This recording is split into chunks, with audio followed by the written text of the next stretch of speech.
महिमा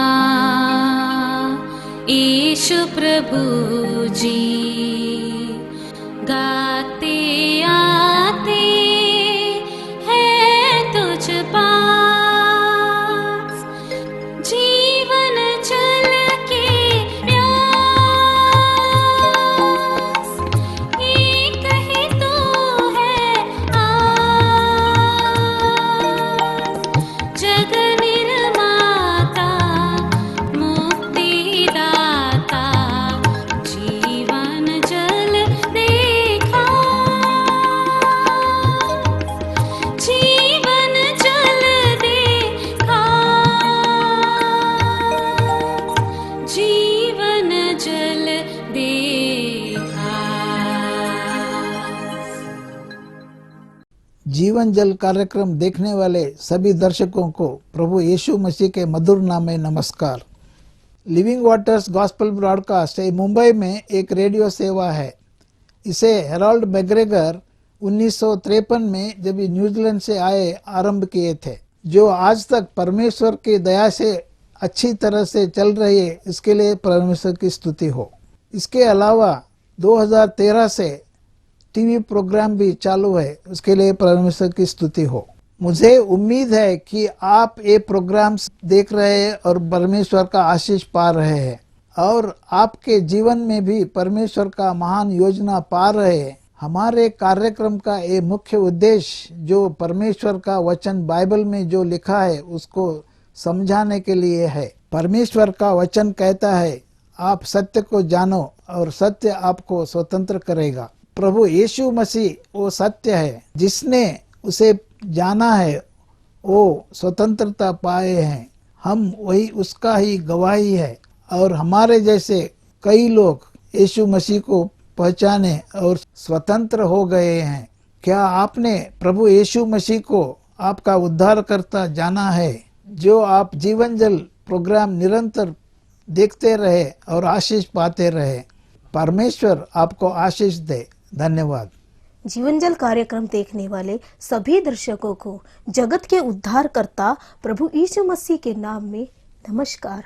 यूहन्ना अध्याय 7 पद 37 में पवित्र शास्त्र बाइबल यह कहती है, यीशु ने लोगों को पुकार कर कहा, यदि कोई प्यासा है तो मेरे पास आकर पिए। जो मुझ पर विश्वास करेगा उसके हृदय में से जीवन की जल की धाराएं बह निकलेगी। क्या आप जीवन में प्यासे हैं या सच्चाई की तलाश में हैं? प्रभु यीशु मसीह आपके हर प्यास को बुझाने वाला और आपके हर सवालों का जवाब देने वाला है। प्रभु यीशु मसीह के मधुर नाम में आप सबको जय मसीह की। परमेश्वर के वचन को लेकर आपके सम्मुख में आना मेरे लिए बहुत ही बड़ा सौभाग्य की बात है। आपको याद होगा कि पिछले दिनों में मैंने एक विषय को लिया था यहोशू की पुस्तक से और कुछ बातों को हम लोगों ने वचन में से देखा था और मुझे उम्मीद है कि आप परमेश्वर के इन वचनों को सुनते हुए अपने जीवन में काफी लाभ को प्राप्त कर रहे हैं। प्रभु आपको आशीष दे और आज भी हम प्रार्थना पूर्वक बैठे ताकि परमेश्वर हम सबसे बातें करने पाए। यहोशू की पुस्तक में हम लोगों ने पिछले दिनों में जो मनन किया था वो ये था कि यहोशू एक छोटा सा सेवक जो मूसा के साथ में सेवकाई करता था।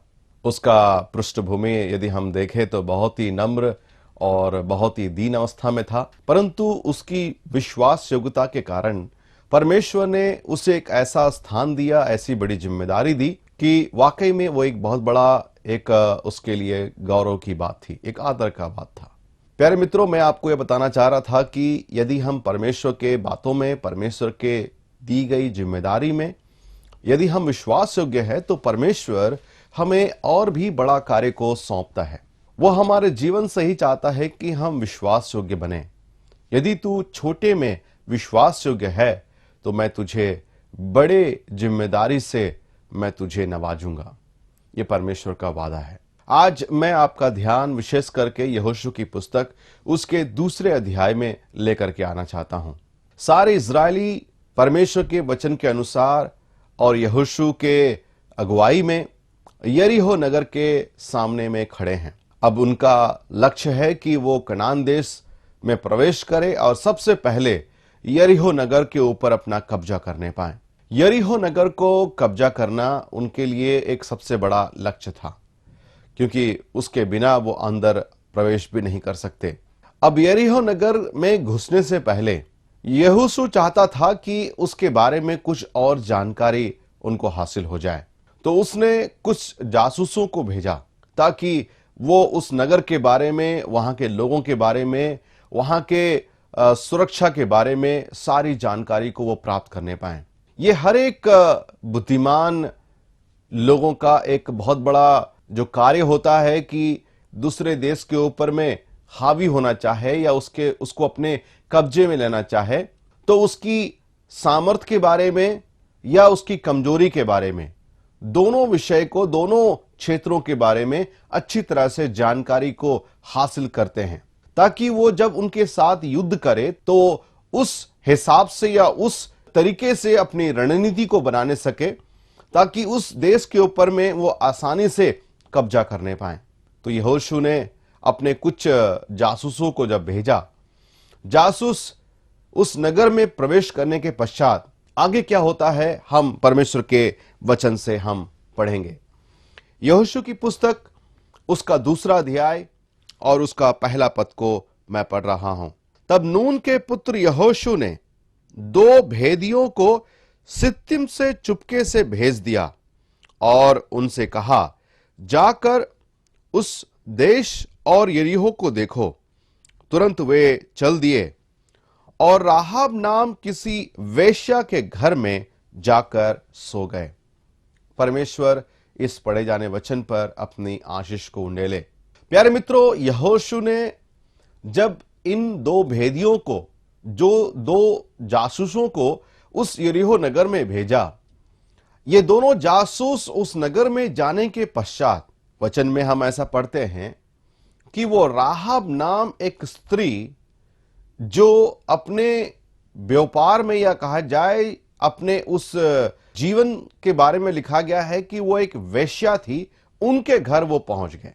राहाब उस स्त्री का नाम है और उसका कार्य था वेश्यावृत्ति। सुनने से ही बड़ा चौंकाने वाली बात है। वेश्यावृत्ति, देह व्यापार। वो स्त्री अपने जीविका के लिए, अपने आप को बचाए रखने के लिए जो कार्य करती थी, जो वेश्यावृत्ति का कार्य करती थी, समाज में इसे सबसे घृणित और सबसे घिनौना पाप के रूप से देखा जाता है और ऐसा माना जाता है कि ऐसे लोगों का अंत बहुत ही भयानक होगा। समाज में इनका कोई भी स्थान नहीं होता। समाज में लोग इसको धिक्कारते हैं, इसको नकारते हैं और ऐसे लोगों के साथ में कोई संबंध को भी नहीं रखते हैं। और ऐसे लोग अपने जीवन को बिताने के लिए, चाहे वो मजबूरी के लिए हो, चाहे अपने रोजगार के लिए हो, ऐसे कामों में लगे लोगों को कोई भी पसंद नहीं करता। लेकिन वचन में ऐसे स्त्री के बारे में भी जिक्र किया गया है, राहाब, एक वेश्या, स्पष्ट लिखा गया है। प्यारे मित्रों, परमेश्वर के वचन के अनुसार हम यदि अपने आप को टटोल करके देखें तो हम भी कोई बड़े पापी से कम नहीं हैं। हम समाज के दृष्टिकोण से देखें तो हम ये बोल सकते हैं कि राहाब जो ये कार्य कर रही थी वो सही नहीं है, बड़ा पाप कर रही थी, घिनौना पाप कर रही थी। उसका परिणाम बहुत ही बुरा होगा, उसका परिणाम उसे भुगतना पड़ेगा। परमेश्वर उसे कदापि नहीं छोड़ेगा और बहुत ही बड़ा उसको दंड देगा।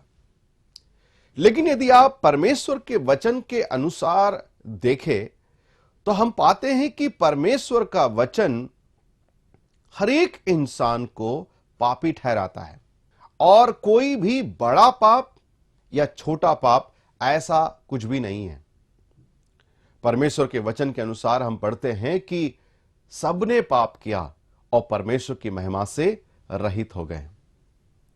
यह स्त्री हालांकि बहुत ही बुरे काम को कर रही थी, लेकिन यदि परमेश्वर को अगर आप पूछें, प्यारे मित्रों, मैं और आप किसी बड़े पापी से कम नहीं हैं यदि हमने अपने जीवन में एक ऐसा कार्य किया है या ऐसा फैसला किया है। वो फैसला क्या है, मैं आपको समझाना चाहता हूं। आपके विचारधारा से जरा सोच करके देखिए, कि दुनिया का सबसे बड़ा पापी कौन है? आपका जवाब हो सकता है, आप बोले, ऐसी स्त्री जो ऐसे काम को कर रही है, घिनौने काम को कर रही है, वो दुनिया की सबसे बुरी स्त्री है, बड़ा पाप वो कर रही है। या आप ऐसा भी बोल सकते हैं कि दुनिया का सबसे बड़ा पापी तो वो है जो लोगों को हत्या करता है, लोगों को मारता है, बहुत सारी हत्याएं कर चुका है। ऐसा व्यक्ति दुनिया का सबसे बड़ा पापी है। या आप बोल सकते हैं वो इंसान पापी है जो फांसी लगाता है या फांसी देता है ना, जिसको पिछले, आजकल तो ऐसे सिस्टम नहीं है, लेकिन पिछले समय में ऐसा होता था कि एक दरिंदा, एक ऐसा व्यक्ति को ठहराते थे जो लोगों को फांसी के तख्ते पर चढ़ाता था और लोग मानते थे कि वो सबसे बड़ा पापी है। लेकिन परमेश्वर के वचन को यदि आप टटोल करके देखें मेरे प्यारों, सबसे बड़ा पापी या सबसे बड़ा अपराधी कौन है परमेश्वर की नजर में? परमेश्वर के नजर से यदि आप देखें प्यारे मित्रों, सबसे बड़ा पापी केवल वो है जिसने प्रभु यीशु मसीह के प्रेम को ठुकरा दिया है। आपको शायद बड़ा ही अजीबोगरीब लगता होगा। हाँ प्यारे मित्रों, ये बात बिल्कुल भी सही है।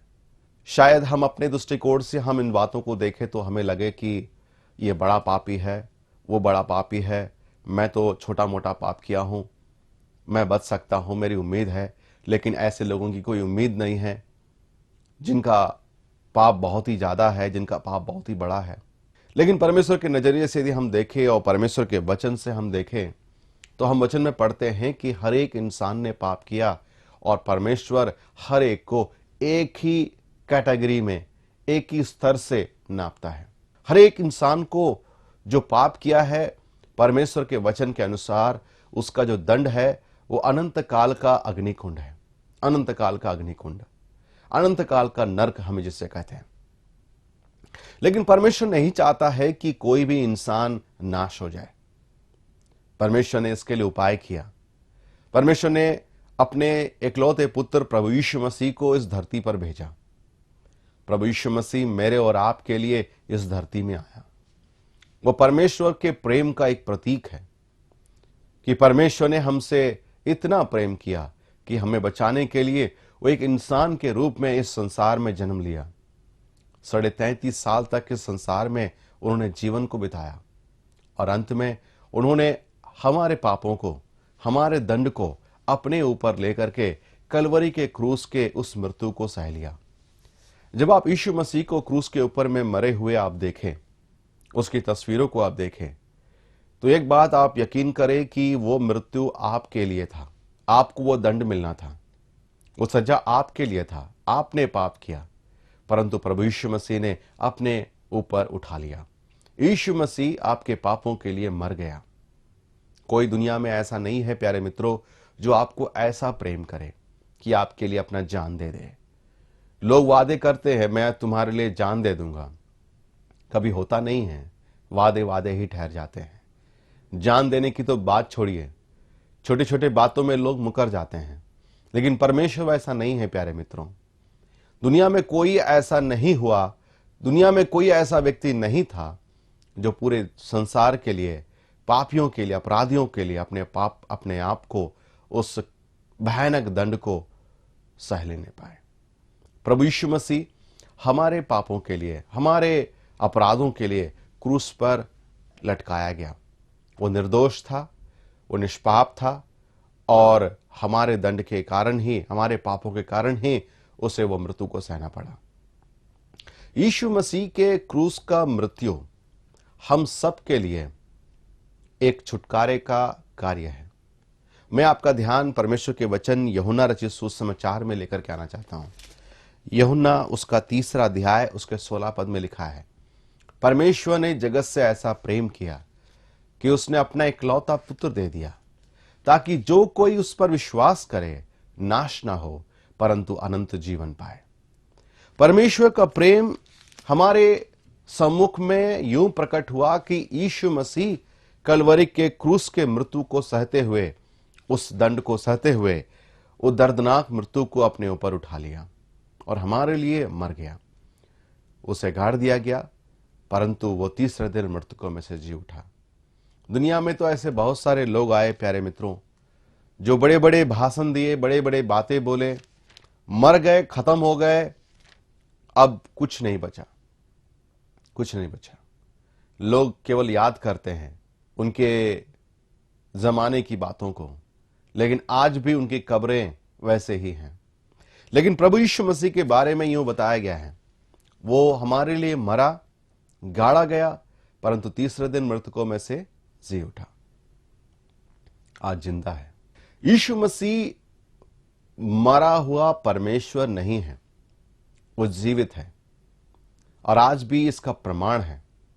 इज़राइल देश के उस जगह पर यीशु मसीह की कब्र आज भी खुली हुई है, जिसके ऊपर में पत्थर बंद कर रखा गया था, वो लुढ़काया हुआ है और आज भी वो सारे दुनिया के लिए एक प्रमाण है कि यीशु मसीह मृतकों में से जी उठा था। प्रभु यीशु मसीह मृतकों में से जी उठा। परमेश्वर का वो उद्धार का कार्य हर एक इंसान के लिए आज तैयार है। इसके लिए इंसानों को कुछ करने की जरूरत नहीं है, इंसानों को कुछ भी करने की जरूरत नहीं है। मुफ्त में प्रभु यीशु मसीह पर केवल विश्वास करने के द्वारा उसके जीवन में छुटकारा मिल सकता है। इंसानों को कुछ करने की जरूरत नहीं है, मनुष्य को कुछ करने की जरूरत नहीं है, केवल उस छुटकारे को अपने जीवन में लागू करना है। एक कैदी के बारे में मैंने सुना है, उसको फांसी की सजा हो गई थी, लेकिन एक वकील था जो उस कैदी के ऊपर में तरस खाया और वो चाहता था कि वो छुटकारा उसको मिल जाए और उसको चाहे किसी ना किसी रीति से उसको बचा लिया जाए, और चाहता था कि उसे एक दूसरा मौका दिया जाए ताकि वो सुधर करके एक नया जीवन को बिताने पाए। वो उसके लिए केस लड़ा, मुकदमा लड़ा और बहुत ही मुश्किल से वो परमिशन भी उसे मिल गया और उसको वो केस जीत भी गया ताकि वो फांसी से उसको बचा सके। उस पेपर को, उस कागज को लेकर के कि अब उसको फांसी में चढ़ने की जरूरत नहीं है, वो बच गया है, उस कागज को लेकर के उस कैदी से मिलने के लिए पहुंच गया। जब उसे मिलने के लिए पहुंचा तो कैदी, जिसे फांसी की सजा होनी थी कुछ ही दिनों के अंदर में, वो उस वकील से, उस व्यक्ति से मिलने से मुकर गया। वो चिल्लाने लगा, मुझे किसी से नहीं मुलाकात करना है, किसी से मिलना नहीं है, मैं इसका चेहरा भी देखना नहीं चाहता हूं। कैदी को ये बताना चाह रहा था कि देखो भाई, मैं तुम्हारे लिए एक अच्छा समाचार लाया हूं, यदि तुम इस पेपर को रख लो, इस पेपर को देख लो, तो तुम्हें समझ में आ जाएगा कि ये तुम्हारे लिए है, तुम्हारी भलाई के लिए है। लेकिन कैदी चिल्लाने लगा, इसको यहां से ले जाओ, मैं इससे मिलना नहीं चाहता, मैं इससे मिलना नहीं चाहता। प्यारे मित्रों, वो वकील को वापस लौट जाना पड़ा, लेकिन वो पेपर जो उसके छुटकारे का था उसे हासिल नहीं हुआ। कुछ दिनों के बाद में अंत में फैसला यूं ही हुआ कि वो कैदी को फांसी के तख्ते पर लटका दिया जाए, क्योंकि वो सुधरने वाला नहीं है, उसके जीवन में कोई भी पश्चाताप नहीं है। वो छुटकारे का वो पेपर अपने पास रखने से चूक गया। तो बताइए कि वो कैदी को क्यों सूली पर चढ़ा दिया गया, या कहा जाए उस फांसी पर चढ़ा दिया गया? इसलिए नहीं क्योंकि उसने बहुत बड़ा पाप किया था, यकीनन पाप किया था, उसकी सजा भी उसको डिक्लेयर हो गई थी, बता दिया गया था, घोषित हो गया था। लेकिन सबसे बड़ा पाप उस व्यक्ति ने, उस कैदी ने यह किया कि उसके छुटकारे का जो कागज है, उसके छुटकारे का जो पेपर है, वो वकील से लेने से वो मुकर गया। उसके जीवन के सबसे बड़ी भूल यही थी कि उसने वकील से मुलाकात नहीं की। आज यदि मैं आपसे पूछूं कि दुनिया का सबसे बड़ा पापी कौन है, वो नहीं है जिसने हत्या किया, जिसने वेश्यावृत्ति की, जिसने ये पाप किया, जिसने वो पाप किया। परमेश्वर हर एक पापी को माफ करने के लिए तैयार है आज, चाहे वो कितना भी बड़ा पापी क्यों ना हो, माफ करने के लिए तैयार है। और परमेश्वर के पास में लिखित एक कागज है, और वो है उसके छुटकारे का, और वो छुटकारा है प्रभु यीशु मसीह के ऊपर विश्वास करने के द्वारा यदि कोई भी इंसान यदि प्रभु यीशु मसीह के ऊपर विश्वास करने से चूक जाता है और उसके प्रेम को ठुकरा देता है, यीशु मसीह के द्वारा दिए गए उद्धार के कार्य को, उद्धार के इस निमंत्रण को ठुकरा देता है, तो मैं बोलता हूं मेरे प्यारे मित्रों, परमेश्वर के वचन के आधार पर वो व्यक्ति दुनिया का सबसे अभागा व्यक्ति है, सबसे बड़ा पापी व्यक्ति है। क्योंकि वो दंड इसलिए पाएगा क्योंकि उसने यीशु मसीह को ठुकरा दिया, इसलिए नहीं क्योंकि उसने पाप किया। पाप का आजादी या पाप का क्षमा तो मौजूद था, लेकिन उसने क्षमा को ही नहीं अपनाया। प्यारे मित्रों, आपके बारे में जरा सोच करके देखिए, आपकी अवस्था कैसी है? क्या आप प्रभु यीशु मसीह के ऊपर में विश्वास किए हैं? यदि नहीं किए हैं, देखिए मैं आपके लिए एक वचन पढ़ करके मैं समाप्त करना चाहता हूं। वचन में ऐसा बताया गया है, खास करके देखिए उसके 17 पद में ऐसा लिखता है, परमेश्वर ने अपने पुत्र को जगत में इसलिए नहीं भेजा कि जगत पर दंड की आज्ञा दे, परंतु इसके लिए कि जगत उसके द्वारा उद्धार पाए। जो उस पर विश्वास करता है उस पर दंड की आज्ञा नहीं होती, परंतु जो उस पर विश्वास नहीं करता वह दोषी ठहर चुका, इसलिए कि उसने परमेश्वर के इकलौते पुत्र के नाम पर विश्वास नहीं किया। आप दोषी ठहरते हैं, आप दंड के हकदार ठहरते हैं, इसलिए नहीं क्योंकि आपने कोई ऐसा पाप किया है, परंतु केवल इसलिए क्योंकि आपने परमेश्वर के इकलौते पुत्र प्रभु यीशु मसीह को ठुकरा दिया है। कि आपने अपने जीवन में ऐसा किया है कि यीशु मसीह को ठुकरा दिया है या उसे अपने जीवन में अपना लिया है। प्यारे मित्रों, परमेश्वर आपके तमाम पापों को क्षमा करने के लिए तैयार है, चाहे वो कितना ही घनघोर क्यों ना हो।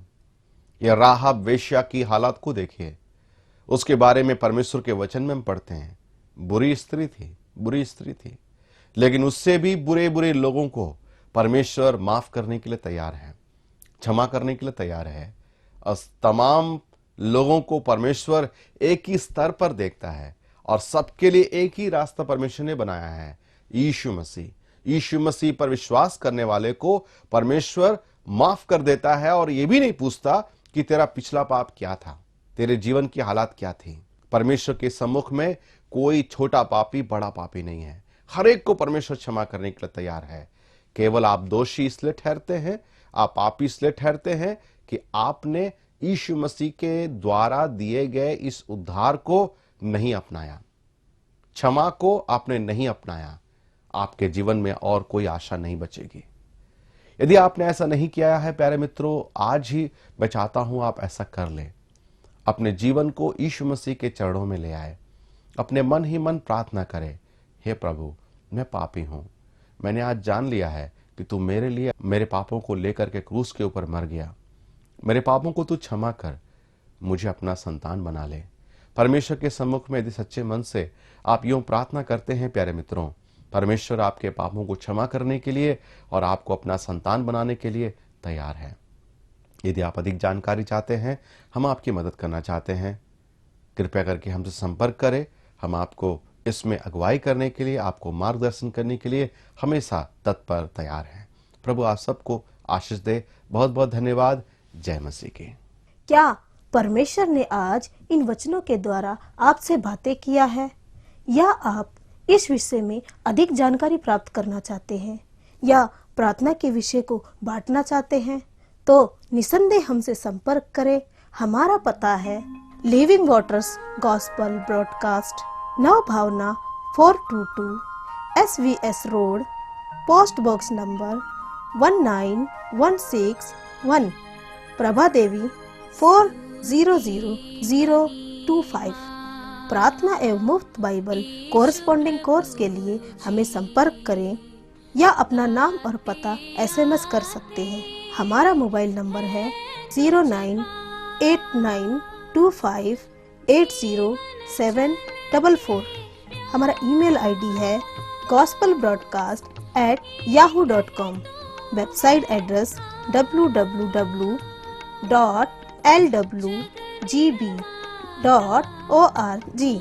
YouTube address Jeevanjal tv@youtube.com।